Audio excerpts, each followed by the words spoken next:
post-run coffee just hits different. Welcome back to my channel. It's been a hot minute since we've chatted. And it's been a week since I ran my very first marathon. So let's talk about it. That whole weekend was magical. My dad flew in on Thursday from Europe to spend the weekend with me and watch me run, which was just so incredibly special. He was the first person with who I ever ran a race with. 8 years ago, we ran a 5K together, and I remember my tiny legs trying to keep up with him, and so having him 8 years later be here to watch me run my first marathon was just so special. And I hadn't seen him in a while, so it was just nice to be able to see him again. And so he came, and on Friday, it was such a beautiful day out. We went and got brunch at a local diner here, and then we went to the expo to pick up our packages. We were both running the 5K the day before as like a shakeout sort of thing, or I had it as a shakeout run, and I ran it next to him so that, you know, obviously we could run it together, and I knew that running at my dad's pace would be a fairly easy pace for me, and so we did that, and we both had such a fun time. But on Friday, we just went to the expo, picked up our bibs, picked up some fun new stuff, and just walked around, and we kind of looked at all the different areas of the race or the course to do some sort of planning for where he would be on Sunday. And so we tried to map out what miles he could be at to watch me run, and then how to move around the city to then be at the finish line. So that was on Friday, and then Saturday we had the 5K together, and again, gorgeous day. It was very hot, but it was a beautiful day. We got to meet up first with the running group to have a little, you know, picture together before the 5K, and then we ran it, and the energy and the people and the music, it was so much fun. I genuinely got so overwhelmed by the emotion of the 5K that I almost started crying. And that was 5 kilometers. I was like, honey, you're running 42 tomorrow, chill. But my legs felt amazing, and I ran that, you know, those 3 miles so easy that it honestly was like, it allowed my legs to move but not feel tired, and it was just great. And then the rest of the day, my dad and I just spent it together. We went and had burgers. We went and saw the new Guardians of the Galaxy movie. Would recommend, but bring tissues. And then we came home, and I made pizza, and we just had such a lovely day. And then I clocked off early because the next day was the marathon. And the run started at 7 a.m. And so I met up with the running group at 6:30 for like a group photo. And so I wanted to take my time to do my typical rice cakes, you know, nut butter routine, what I've always done. And so I woke up at 5 on that day. And I woke up, and I had a glass of electrolytes and half a scoop of pre-workout to get a little bit of a caffeine boost. I had my rice cakes and my nut butter from American Dream. I had everything already set out from the night before, so I knew exactly what I was bringing. And then I went and I ran. And I ran for 42.2 kilometers. And every single kilometer, I was, you know, I felt like I was running on air. I felt absolutely amazing. And we're gonna talk about what I did, I think, great, and where I could have done a little bit better, or what didn't go so great. But I had a few questions that people asked me on my Instagram, and one of them was actually, how did you carbo load?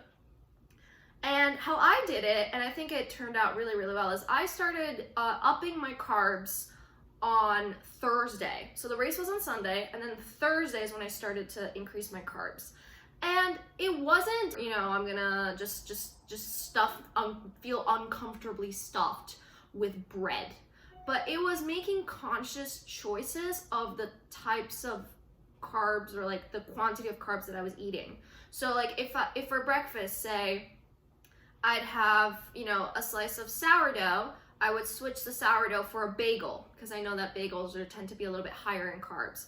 I would eat, instead of the raspberries, I would have a banana, because bananas tend to be higher in carbs. I would have a little bit more pasta in my serving. My snacks would be more carb based. And so it was just making sure that I was doing those conscious switches of my intake to make sure that I was going for the higher carb choice. And so instead of having a wrap, I would have a bagel sandwich. Instead of having carrots on the side, I would roast potatoes and have potatoes on the side.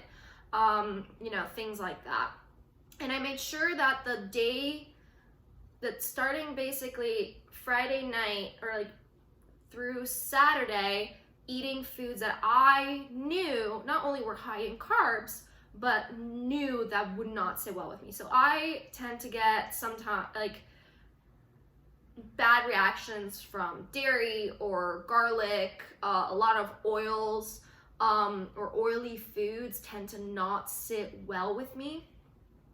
And so the day, the Friday night through Saturday, I was like, okay, I need to eat, a good amount of carbs, but what can I eat that I know won't cause any sort of discomfort? So like, I love ice cream. You guys know I love ice cream. I had no ice cream for like the 2 days leading up, because I knew sometimes it just doesn't sit well with me. Garlic, big no garlic. Garlic does not sit well with me. I don't know why. And so I ate but there are other foods. I was like, I know that, for example, from this particular restaurant, their French fries don't give me stomach discomfort. So like, I'm gonna go there and I'm gonna eat a big plate of fries alongside my burger. And with the burger, for example, I know red meat doesn't sit well with me a lot of the time. So instead of having a burger, I had a chicken breast in the bun. But that's really how I did it before the race. So it wasn't I'm gonna have a big plate of pasta the night before. It was a very methodical addition of carbs and increase of carb intake 3 days leading up to it. I'm not a nutritionist. I'm not a registered dietitian. This is what I did. This is what worked for me. And this is a lot of the information and advice that I was given by other runners. So take this with a massive grain of salt and, talk to people, ask a registered dietitian, a sports specific registered dietitian.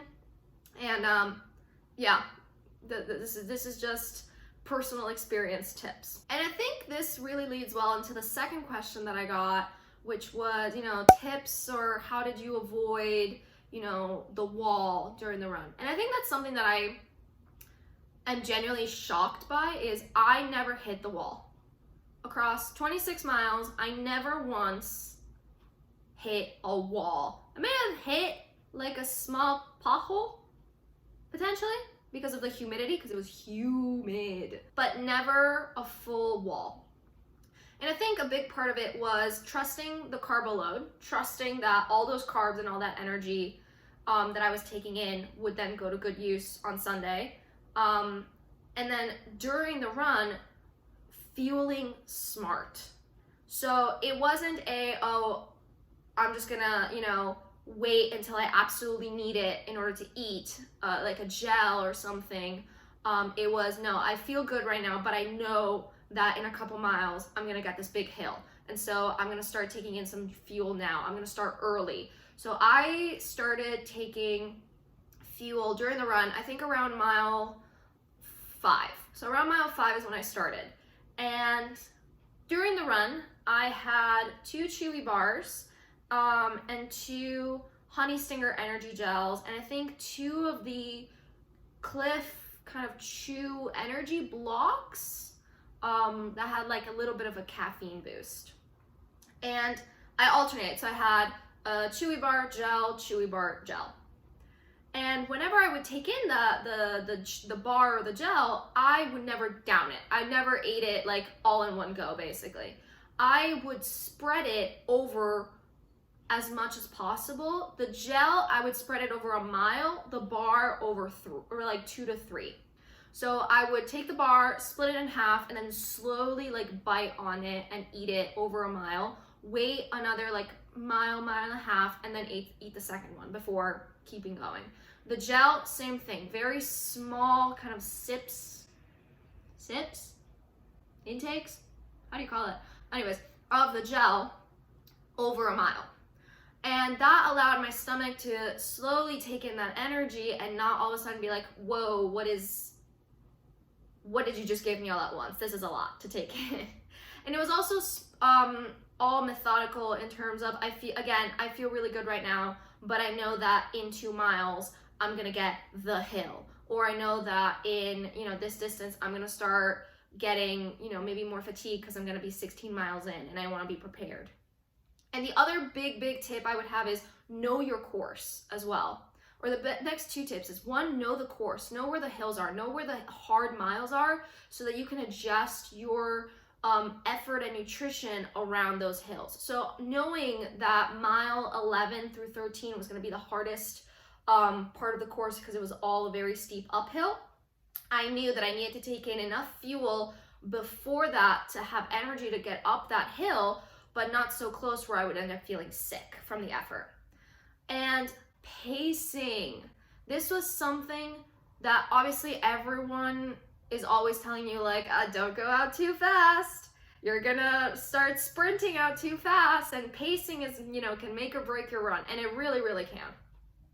And I think that's something I did really well. And so the strategy that I did, and I'm actually gonna put here a little screenshot of my Strava of every single mile, and you'll notice that the very first mile was almost at an 8:20 minute mile. And the reason why it kind of happened like that is my goal time for the marathon was 3:30, which is an 8-minute mile pace. So I started out with the 3:35 pacer. So I started out actually in the pace group behind my goal. And this was purely just to ensure that I wouldn't go out too fast, because everyone goes out too fast. Every single person, even the pacers sometimes, go out way too strong. So I knew that if I was gonna stay with the 3:35, I was either gonna be, slightly slower than I wanted or right at goal.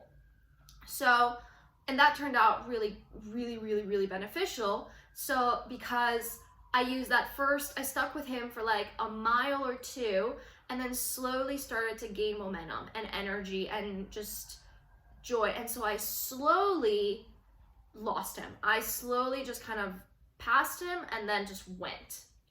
And because of that, I was able then to maintain a really constant, solid pace all during the run. And knowing where the hills were and knowing where the hard parts were, my strategy was, instead of sprinting the downhills and then potentially dying on the uphills, I would slow down overall, but maintain that constant pace both down and up. So instead of going at like a 7-minute mile downhill and then a, potentially a 9-minute mile up a hill, I would slow down from, maybe I was going at a 7:40, I would slow down to a 7:50 and then keep that 7:50 constant both down and up.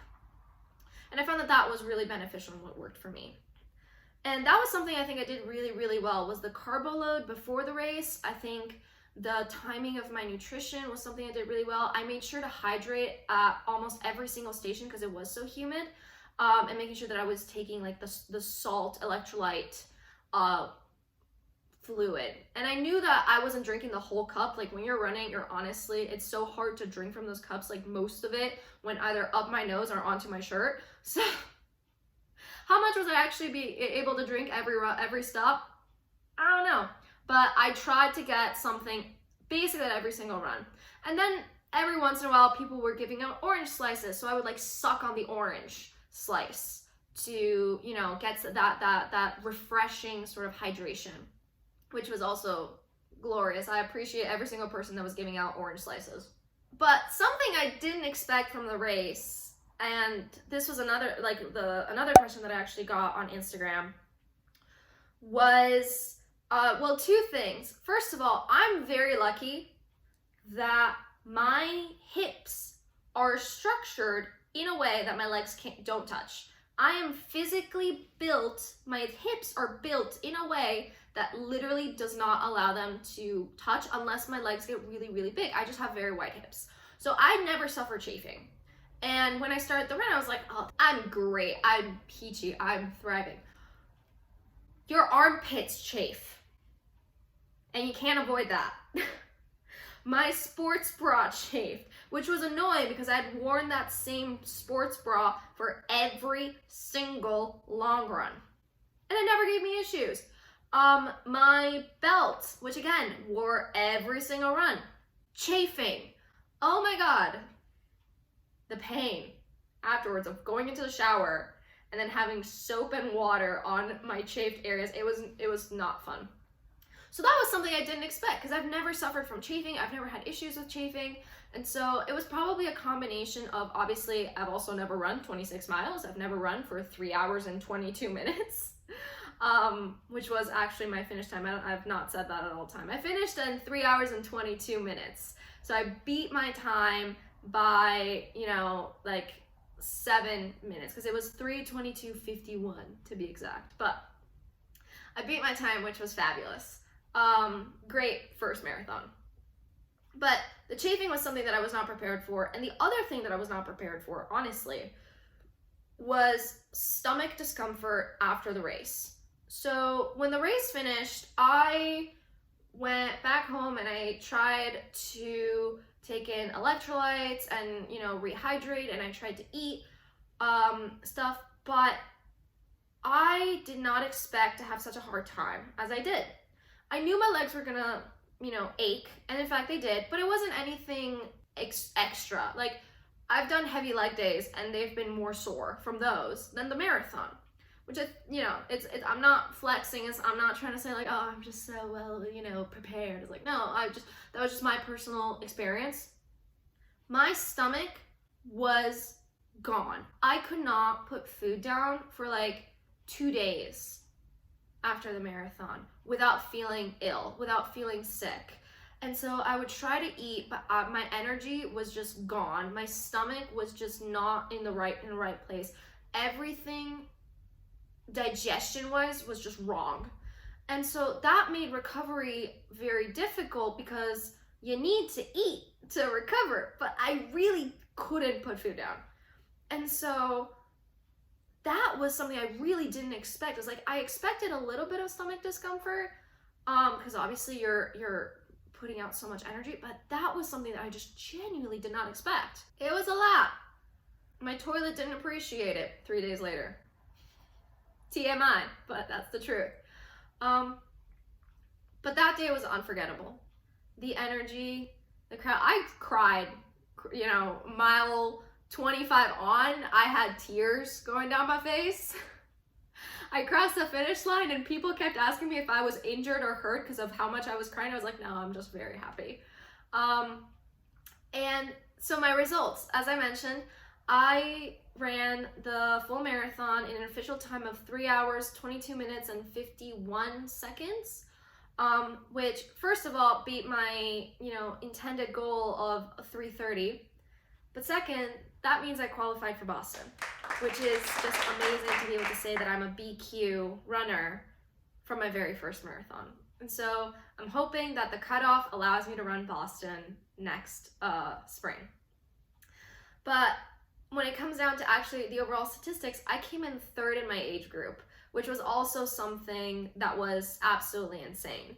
And I think I came in 31st, female overall out of every single woman that ran that marathon.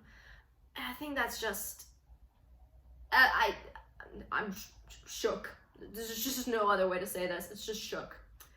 And so that was a week ago. And today I went for a run, and despite being chased by a goose, it was great. I feel good. I feel like I'm slowly you know, getting back into it, not just physically. Physically, I feel fine. I think it's now a lot of it more mental than anything.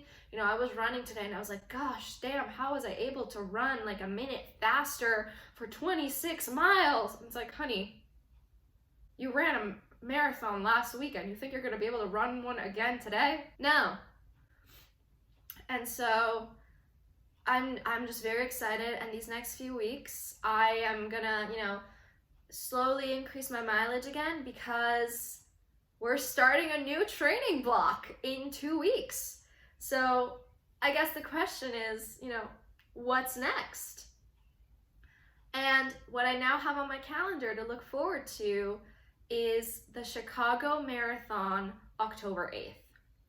And I'm very grateful that I have another marathon lined up because I have now something else to look forward to and something else to train for. And, you know, when I finished the marathon, it was just a very weird feeling of, oh, I put in 4 months of effort, you know, 5 a.m. runs, really long training sessions, really, you know, tough workouts, and it's gone. It's done. Like that, the marathon is done. And it feels weird. It really feels, you know, bizarre. And, you know, I'm still taking it in and I'm still kind of acknowledging what happened. But it's really weird that something I look forward to for so long is now a week behind me. But I'm thankful that I now have something else to kind of put my energy towards, which is the Chicago Marathon. And, you know, I'm very excited for that. And I'm super stoked to run Chicago. I'm gonna see my cousin and his wife there, and I'm super excited about that. And yeah, it's gonna be great. But what are my goals for the Chicago Marathon? Stay tuned to find out. Bye.